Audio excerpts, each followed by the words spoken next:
So here in this example, we want to use the first derivative test from the last page to locate all relative extrema. So that's determining whether we have a maximum or a minimum. And that is based on the sign of our derivative, or the slope of our tangent lines. So let's find the derivative first. So I know that this is the same as f of x equals 3x to the 2/3 minus 12x to the negative 1/3. So now to find the derivative, f prime of x using power rule, 2/3 times 3 is 2x. 2/3 minus 3/3 is negative 1/3. And this is going to be plus negative 1/3 times negative 12 is 4x. Now negative 1/3 minus 3/3 is negative 4/3.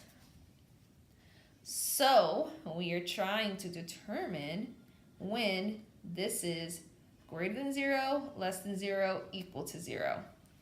First thing we should do is find our possible relative extrema, our critical value. That happens when our function is equal to 0.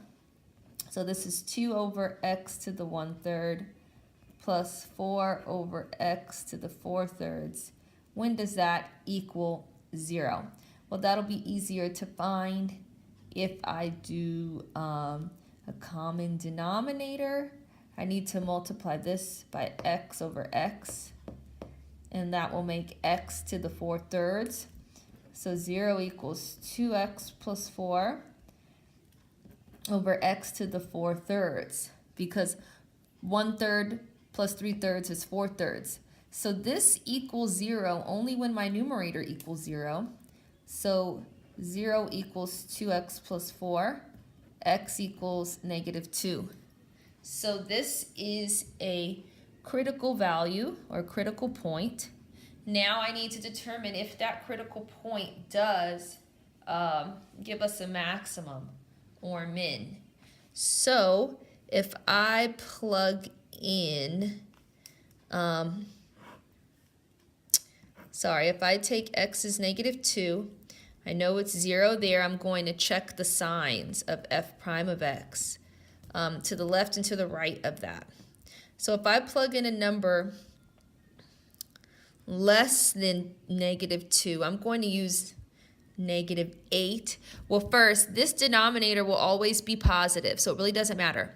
So I can plug in negative, let's say, 3. 2 times negative 3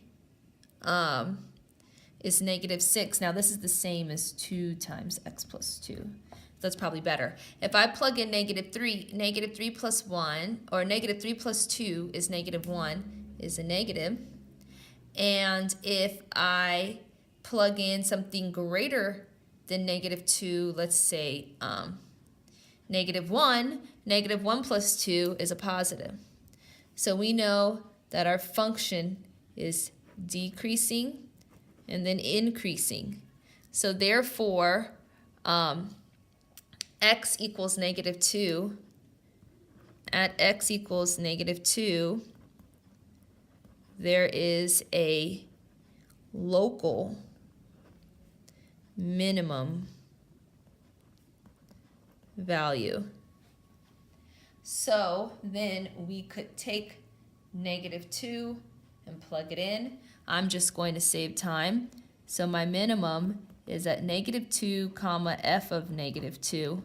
And notice we could figure this out, but I'm just going to stop here to save time. So since we were decreasing and then increasing, that means that at negative 2 there is a local minimum.